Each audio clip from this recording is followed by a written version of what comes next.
You break the bad habits that you know you shouldn't be doing, but we all still do them sometimes. Hey, my name is Szabo, the founder of Source Hacker, and in this video I'll be talking about the habit loop. The habit loop is essentially made up of the cue, the routine, and the reward. The cue or trigger is pretty much, say, the stress that you may feel. I feel now really stressed. Now I'm going to begin the routine of smoking, right? That gets me the reward of calming me down, feeling better, right? That's a habit loop.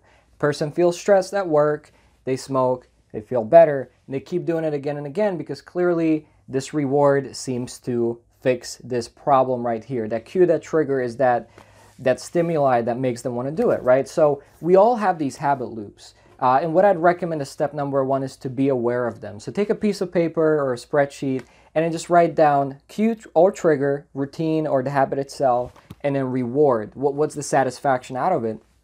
And you could write down all the habits that you have, good or bad.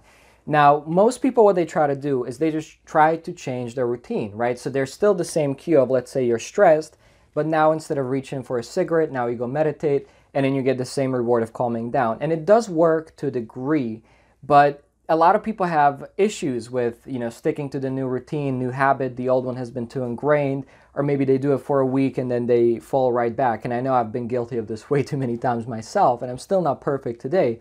But I found that there's a deeper root cause that makes these bad habits really hard to go away. And if you look at them and you fix them, there's a way to get rid of them. So again, one thing you can do is write the list and just flip the negative habit into a good one and keep the cue and reward pretty much consistent. But here's a secret. There's actually a cause. There's a reason why that cue shows up in the first place. So again, if you look at your list, okay, I do this, I overeat, I drink, smoke, whatever, and you're going to see a common pattern. Wow, I do all these bad things when I'm stressed, when I'm feeling anxious, when I'm feeling depressed, when I'm feeling bored. Like, you're going to find the common emotions. And then I encourage you to ask yourself, why? How? Why do I constantly feel this way? Right now in Memory Flipping Mastermind Source Hacker, we actually teach the techniques of how to exactly figure that out. But long story short, we put them through a series of questions, right? How do I know this is a problem? How do I know that I constantly feel this way? What's the emotion? Really zoom in on that. And then find what's the root cause memory when I felt this way the first time. Because it's no accident. If you keep living life and going into the same negative states again and again and again, and you can't seem to get out of them, and you can't seem to stop doing the things you know you shouldn't be doing, there's a reason behind that. Chances are in the past there's a memory, something happened, right, that made you feel that way. And now you're just reenacting it again and again and again with different people, different scenarios, but it's the same thing. So if you went back to that memory and flipped it, cleaned it up, get rid of the negative emotion in the first place, you're going to notice that that stress or boredom or whatever cue was triggering the bad habit, the bad routine, is now dissipating, is lowering, eventually goes completely away.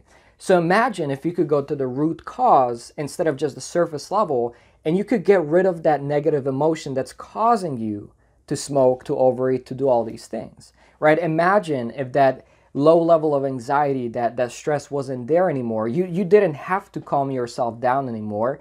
Well, then there's no use for a cigarette or a drink or a drug or porn or whatever, right? So that's what we do with memory flipping, with source hacking. We go to the source, and instead of just working with the symptom, I mean, of course, let's take holistic action. Let's flip them routine. Let's take action in the physical realm, but also in your mind.